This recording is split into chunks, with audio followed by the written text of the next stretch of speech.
Yes I am done. বনানীতে আর আমি চাকরি করতে যাব না ভাই। সামনে প্ল্যান কি? বিসিএস দিবা না? মাস্টার্সটা করলে না যে? এবার ইন্টারভিউ রুমে ইন্টারভিউ হচ্ছিল একটা ইয়াং লেডি। ফেরার সময় বাসে স্টুডেন্ট ভাড়া বের করতে হবে। দীর্ঘশ্বাস ফেলেছি।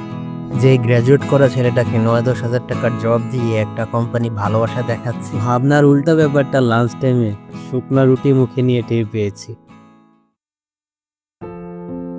এই তো কয়েক বছর আগের কথা।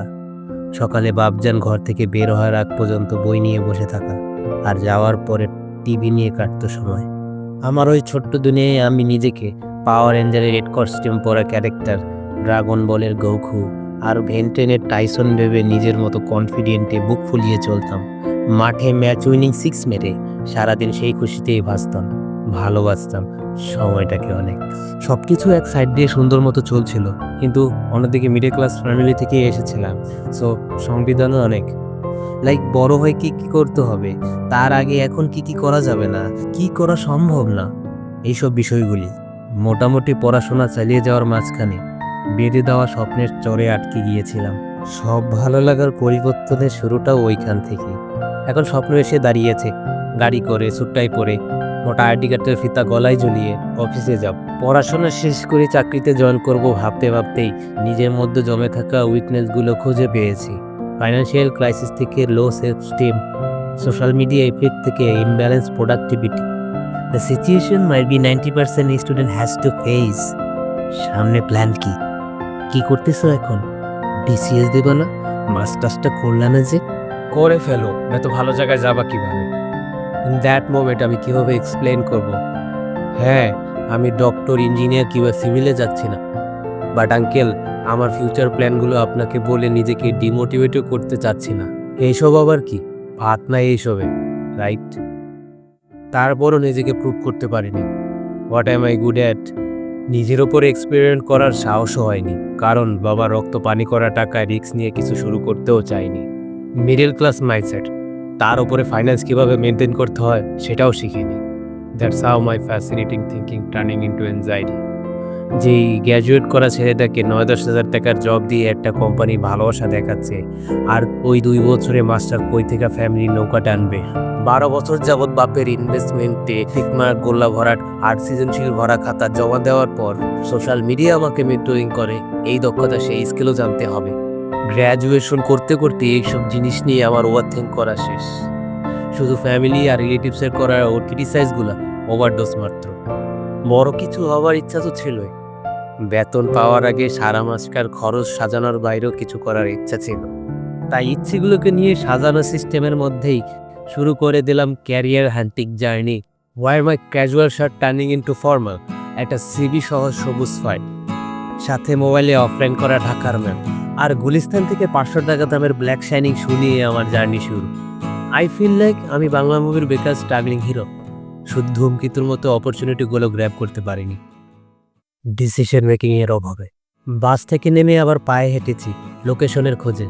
কত সেক্টর, রোড আর হাউস নাম্বার, হাজারো দূরে। আরও একটা ইন্টারভিউতে যাওয়ার সময় ভাবছিলাম, it can be my last interview. হতেই পারে, তেমন অ্যাট্রাক্টিভ কোনো পজিশন, ফ্যাসিলিটিস, রেপুটেটেড কোম্পানি তো না, chances R high.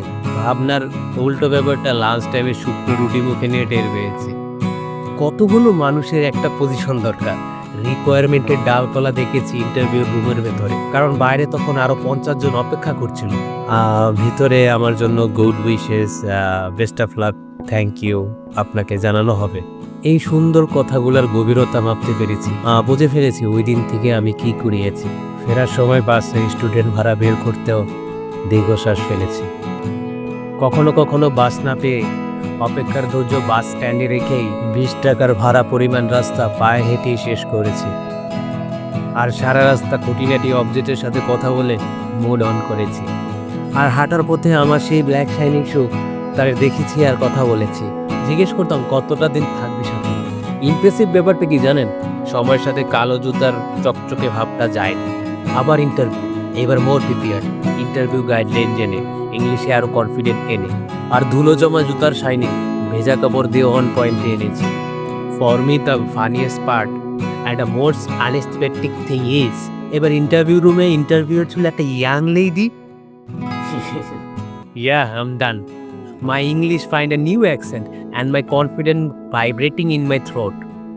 Maintaining eye contact is like ডুবেছি আমি তোমার ওই কাজল কালো চোখে.